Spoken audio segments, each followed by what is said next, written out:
Yo mga gar, it's back again. So ngayong tanghali nga nandito tayo sa simbahan ng Barangay Malawag. So tingnan nyo, napakaganda dito, napakalinis, fresh ang hangin, blue na blue yung langit natin. So pumunta ako ngayon dito sa simbahan ng Barangay Malawag kasi dito ko ngayon kukuha ng kunting pagpe-flex ng ating bagong Yamaha Aerox version 2. Teneng! Ito nga pala ang aking service Aerox version 2. So ito pinapakita ko to sa inyo, pineflex ko to sa inyo, hindi sa pagmamayabang ko, kundi binibigyan ko lang kayo ng konting idea sa pagpapapugi ng inyong motor. Ito ay para lamang sa mga mayroong motor na Aerox version 2. So unang-una, binago ko dito yung decals nya. So decals nya, pangalan ng dinikit ko dito, yung itong decals na to is transparent decals. So pinili ko yung kulay nya is combination ng red and white. So bumagay rin sa kulay ng motor ko, which is na yung kulay ng motor is gray and black. So napakaangas. Then sunod, yung gas tank nya, binaguan ko rin yung ano siya, yung kita sa loob, din yung cover ng gas tank nya, binaguan ko rin kulay red. So bumagay rin.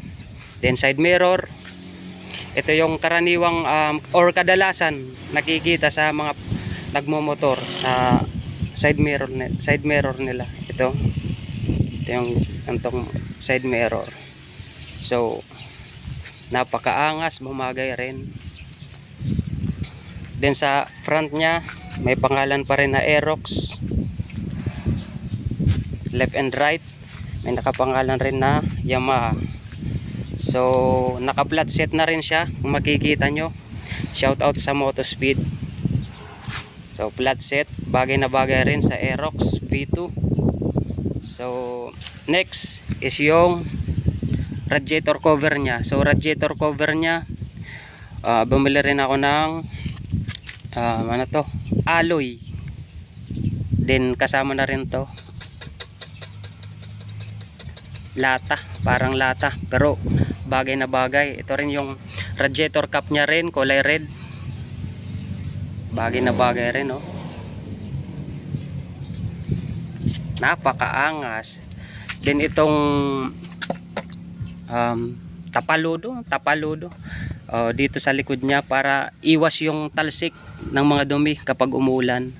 Kasi nung wala pa to, nung hindi pa to nabibili, lahat ng talsik kapag umulan dito napupunta dito sa makina nya. So kaya nag-decide kami na bumili nito. So magandang tulong and dagdag forma pa rin sa motor. So Yamaha pa rin. Then next, ito napakahalaga, sensor. Ito po yung sensor nyan. So ito open yan dati. So bumili rin ako ng cover nya. Alloy rin to, alloy. So maganda para kapag may tumalsik na bato or kahit anong mga debris, hindi madadamage tong sensor natin. So napaka-sensitive pa naman yan. So ganon. Napakaangas. So yun lang naman ang konting upgrade nitong motor. At saka ito nga pala, itong stock ng air filter, dati gumigiwang-giwang yan kapag ginaganto ko, gumigiwang-giwang yan. Pero bumili ko ng ng ganto, itong kulay yellow, binili ko rin yan. So dalawa yan, oh.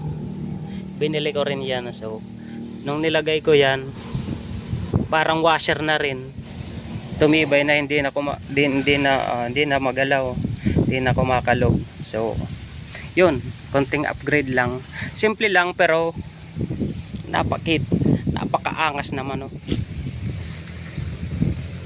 Simple lang tong forma ng Aerox, pero napakaangas. So bago tayo matapos sa video na ito, syempre bibigyan muna natin ng kaunting montage.